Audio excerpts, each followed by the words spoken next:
This stop motion paper animation was quite the process, but luckily for you, I'm going to walk you through how I made it step by step. Or should I say dog by dog? So it all began with me having to draw out over 100 dog shapes and coats to match. To achieve this, I had some reference footage of my dog Lily.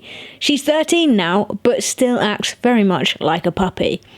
I brought this footage into Photoshop and began rotoscoping frame by frame at 24 frames per second. You may think that this step is easy, but I can assure you that it's not so easy when some of the frames look like this. Yeah, pretty blurry. There was a lot of guesswork and flicking between frames involved at this stage. Once I had all my images, I created PNG files ready to cut out on my Cricut machine.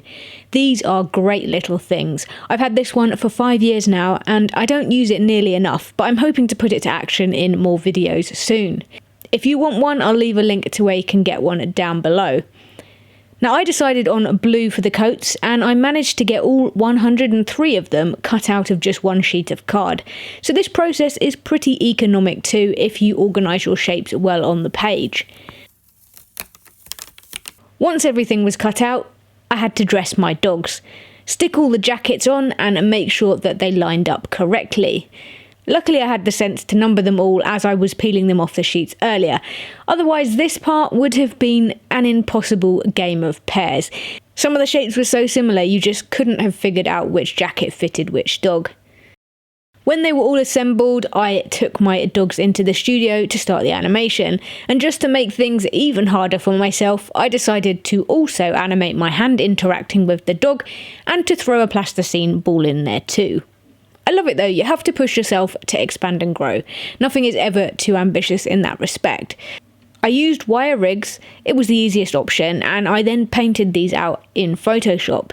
You can see that some of the hand movements have shifted a little, and this was because I reanimated the hands in a separate take.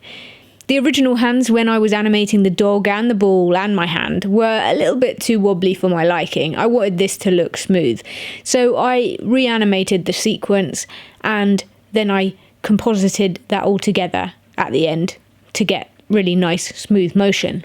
Don't forget to like, comment and subscribe, and above everything else, I hope you're having a wonderful day.